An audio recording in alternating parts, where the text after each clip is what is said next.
So I'll put these two numbers up here for a reason. So 25,000 to $75,000 starts to be our range for what we get capital for our clients. That's kind of the sweet spot. I've also noticed that's the ask of a lot of small businesses. They're kind of looking for 30,000, 60,000.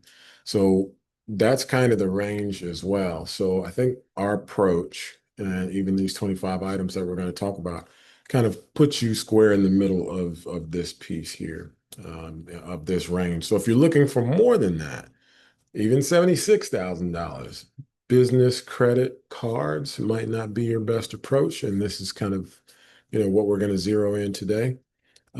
We've got other products that can go there, term loans, there's lines of credit, but we're going to talk about the syndicated lines of credit in this conversation and what these cards would look like.